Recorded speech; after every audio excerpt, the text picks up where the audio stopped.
Hey, I decided to go ahead and just get this out of the way.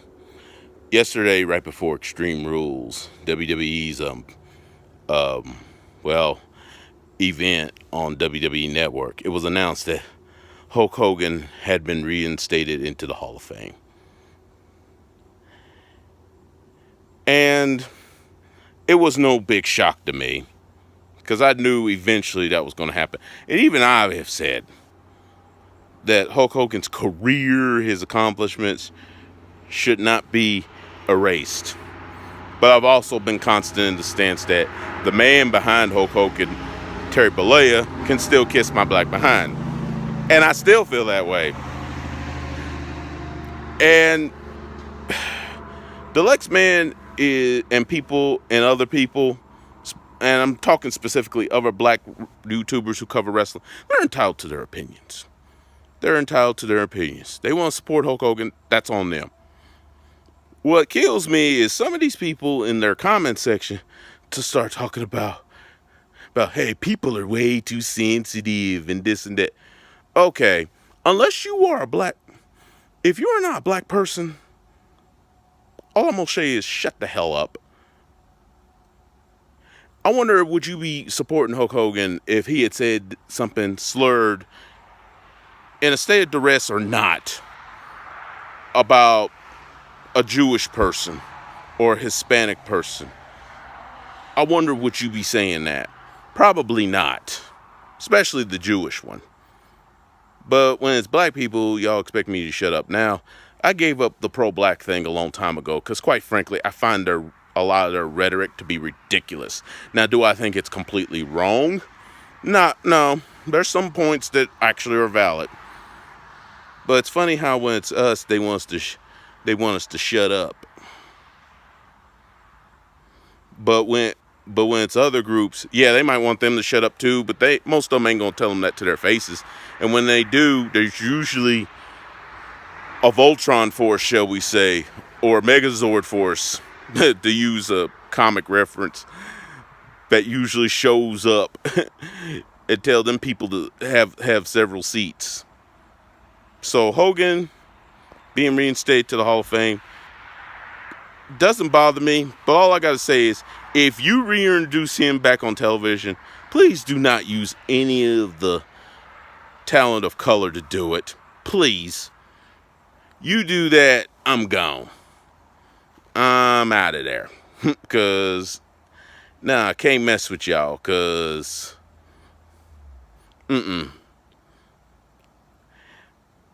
Because I mean, just have at least the stones to just bring him back.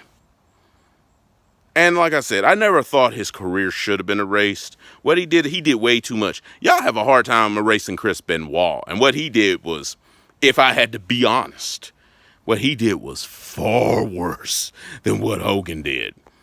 And to be honest, that whole thing, in and of itself, the racist rant aside, which he could still kiss my behind. And I'll tell you in a second why I do have a real grudge about it. Getting taped, getting caught banging his boy's woman with their permission, by the way. It was a swinger swap situation. But getting taped without his permission, or even with the now ex-wife of Bubba the Love Sponge not knowing about it. Yeah, that was foul. Even I'll admit that was foul. And I guess the reason I hold a grudge is not so much the rant. When he did that interview for ABC, Good Morning America, and he came out, apologized. He says, and Prince GMO makes a joke about it all the time, where he said, I guess we all kind of racist, and this and that. And then what really got under my skin was when he said, well, when I was growing up, we used to greet each other with that word all the time. Now, Hulk Hogan was born in the 60s, okay? Like late 50s, early 60s. He was born in Georgia.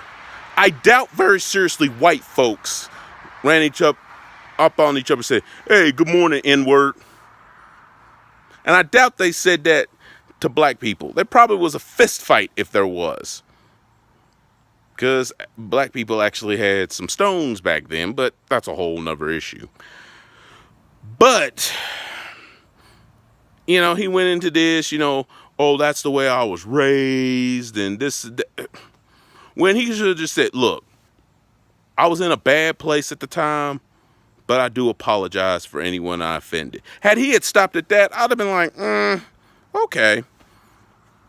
And if he really shows to it, I'd be like, cool. But when he went on about that's the way I was raised and this and that, considering the era that he was talking about, I mean, come on. I was done with him after that. I was like, really? And how come, and it's sad, when the Solid Monster, shout out to him, a white guy, is making more sense than some of the black YouTubers that cover wrestling said, oh, I never believed he was racist. Get out of here. You know, I'm keeping it clean, but I could be way more colorful than I am about this. But seriously, really? That's a sad when how come some of the wrestling white YouTubers, how come they get it, but the black ones don't? Just saying. Anyway, that's all I got to really say on this. I'm out. Time to pay some bills.